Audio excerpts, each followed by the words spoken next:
Terima kasih. Jadi satu hal yang perlu dipegang di dalam kita bernegara itu adalah kalimatus sawa. Titik temu yang mempertemukan dari berbagai pandangan, berbagai latar belakang agama, suku, etnik, pusat, daerah yang membingkai dalam negara Indonesia yang begitu besar.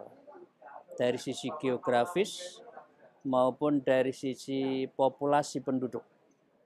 Nah, geografis yang begitu besar, penduduk populasi yang begitu banyak, begitu juga kepentingan perbedaan yang begitu banyak, kalau nggak ada fondasi yang kuat, maka bangunan yang muncul dari negara Indonesia itu akan rapuh. Karena itu yang perlu dibangun dan perlu ada kalimatus sawa, titik temu persamaan, dan juga sebut saja itu adalah negara kesepakatan antar semua the founding fathers ini, muncullah apa yang disebut dengan pembukaan Undang-Undang Dasar. Karena pembukaan dasar itu adalah Wiltshangsaung, pandangan mendasar dari bangsa Indonesia.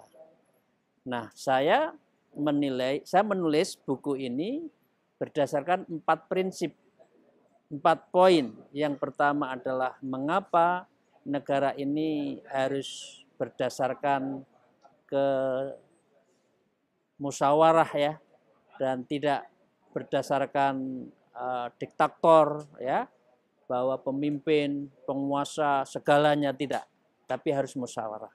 Nah, yang kedua adalah bagaimana membangun dasar-dasar yang kuat di dalam sistem bernegara. Nah, karena itu pembukaan Undang-Undang Dasar ini adalah yang di dalamnya ada Pancasila, itu adalah disebut State Fundamental Norm, yang menyatakan ini tidak boleh diganggu. Karena begitu dasar dari negara ini, yang di dalamnya ada Pancasila, di pembukaan itu dirubah, maka bangunan yang ada di atasnya itu akan runtuh. Sehingga dengan demikian, buku ini adalah untuk memperkuat bahwa dasar negara Indonesia Pancasila, yang tertuang dalam Pancasila adalah given. Tidak boleh ada orang yang mempertanyakan atau merubah, apalagi ya. Itu yang kedua. Yang ketiga, saya akan membuktikan bahwa 2 konstatasi yang saya sampaikan. Konstatasi apa? Bahwa negara Pancasila itu adalah Islam di Indonesia. Jadi implementasi Islam di Indonesia ya Pancasila itu. Karena mempunyai prinsip-prinsip di Pancasila itu tidak ada satupun yang bertentangan dengan Undang-Undang Dasar. Mulai dari sila pertama sampai sila ke 5. Oke. Yang kedua, saya ingin mengatakan prototipe dan ideal type Indonesia ini adalah negara Madinah kedua. Ya, kalau dulu waktu Rasulullah setelah hijrah dari Mekah ke Madinah, kemudian membuat masyarakat, membina satu persatuan, kemudian kehidupan muamalah antara masyarakat yang berbeda, ya itu bisa berjalan dengan baik. Nah, di Indonesia bisa baik juga. Maka dengan demikian saya ingin katakan yang kedua, Indonesia adalah negara Madinah yang kedua. Nah, ini yang ketiga. Yang keempat, saya ingin sebut hampir seluruh kosakata diksi yang ada di dalam pembukaan Undang-Undang Dasar itu banyak diserap dari unsur bahasa Arab, yang semuanya itu menunjukkan bahwa penyerapan yang ada di Islam itu banyak diserap di Indonesia. Kata majelis, kata dewan, kata rahmat Allah, kata daulah, dan banyak yang ada di dalam hikmah ya, yang ada di dalam di dalam Undang-Undang Dasar itu nuansanya sebetulnya nuansa Islami. Meskipun saya ingin mengatakan dan tidak boleh ada kata lain bahwa Indonesia itu tidak usah disebut negara Islam, tapi sesungguhnya mempunyai prinsip-prinsip Islam. Maka dengan demikian saya ingin katakan dengan buku ini dari kajian teologis, kajian syariat Islam, dan kajian historik bahwa Indonesia adalah negara yang tidak bertentangan sedikit pun dengan Islam. Karena itu saya tulis prinsip-prinsip negara Indonesia, syarah konstitusi. Jadi saya mensyarahi, menjelaskan dari prinsip-prinsip bernegara itu dari perspektif Islam.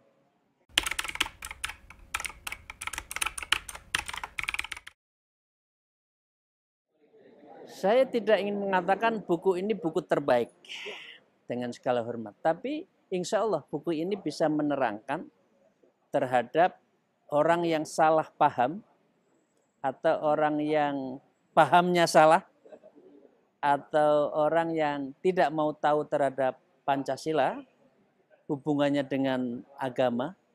Maka dengan demikian dengan membaca buku ini saya yakin insya Allah orang tidak ada yang diragukan bahwa negara ini memang negara yang tidak sedikit pun bertentangan Islam. Nah, karena itu buku ini saya mohon bisa dikaji, baik yang masih mempertanyakan, ya, atau yang sudah meyakinin atau mentakkidkan terhadap keberadaan negara Indonesia ini, dan ini dikaji di perguruan tinggi dan juga lembaga-lembaga kajian terhadap bagaimana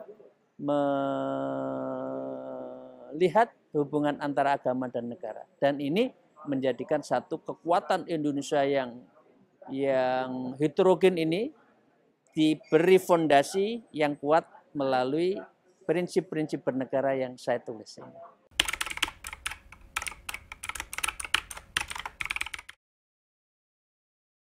Ya, saya gini Mbak Feby ya, sebetulnya buku ini akan saya tulis atau sudah saya menulis itu sudah mungkin 10 tahun ya. Tapi nggak jadi-jadi. Ya. Nah, itu ketika saya masih di DPR. Nah, riset sudah saya lakukan, bahan-bahan sudah saya temukan, tinggal menulis. Nah, proses finishing penulisan buku ini 1 tahun. Nah, setelah inspirasi ada, dokumen ada, kemudian saya coba kodifikasi dan saya mulai narasikan dalam bentuk tulisan, maybe 1 year, 1 tahun saya menyelesaikan buku ini.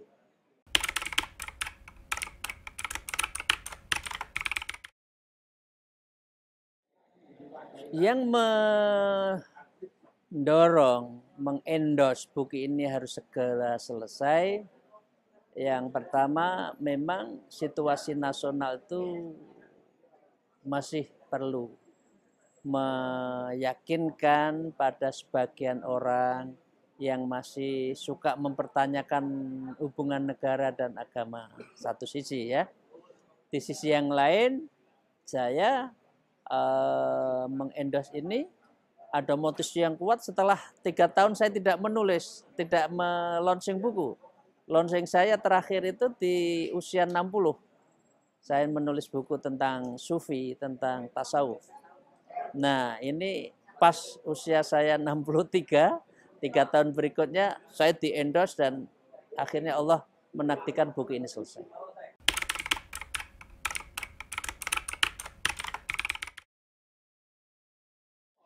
Generasi ini generasi yang sedang berubah. Menuju tahun 2045 Indonesia merdeka. Tentu generasi ini mempunyai pandangan dan dialektika yang jauh berbeda dengan usia saya, dengan usia para pendiri bangsa, the founding fathers kan. Nah karena itu harus ada the transmission value, transmisi nilai-nilai tentang prinsip-prinsip bernegara itu kepada anak-anak muda. Sehingga dengan demikian meskipun dia hidup di alam digital, alam modern, alam milenial ya, tapi jiwa kepahlawanannya, nasionalisme tidak luntur. dengan membaca buku ini ya. Karena dengan demikian zaman boleh berubah, ya generasi boleh berubah, tapi prinsip bernegara harus tetap kokoh di bawah landasan yang saya sebut dengan Pancasila ya, Bhinneka Tunggal Ika, NKRI dan Undang-Undang Dasar Negara Kesatuan Republik Indonesia tahun 1945 itu.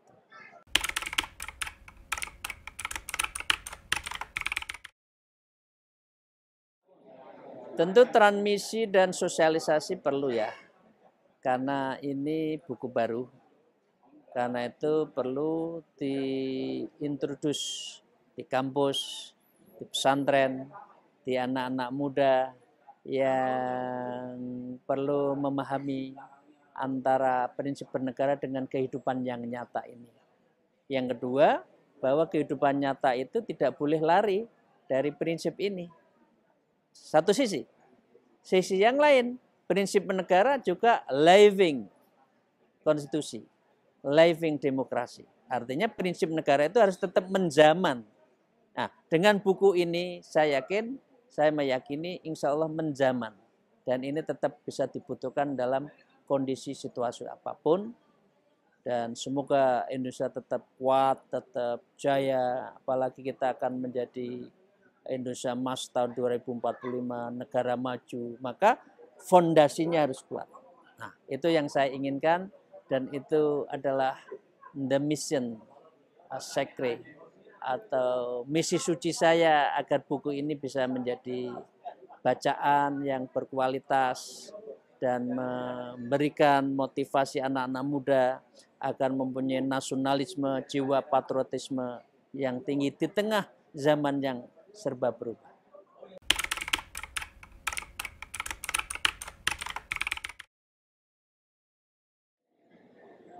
Terima kasih kalau ada yang mau tertarik. Buat saya itu suatu kehormatan. Nah karena itu nanti ada tim yang PR, tim marketingnya, ya boleh menghubungi saya atau menghubungi Mbak Feby juga boleh. Ya mau apa gimana, ya di kampus mana, mau bedah buku apa, insya Allah saya akan menyediakan waktu.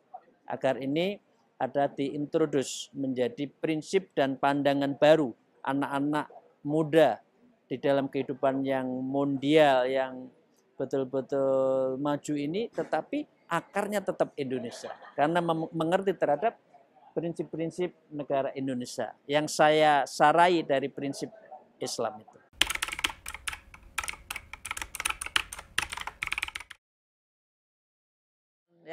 Ya, terus menjadi inspiring sebagai negara yang kuat jiwanya, nuraninya, tetapi nasionalisme adalah kokoh dan ini menunjukkan bahwa antara kampus, intelektual, spiritualitas harus menyatu dan dibingkai di dalam negara Indonesia dan semua ada di dalam buku prinsip-prinsip negara Indonesia Syarah Konstitusi. Terima kasih. Assalamualaikum warahmatullahi wabarakatuh. Wallahul muwaffiq ila aqwamit thoriq.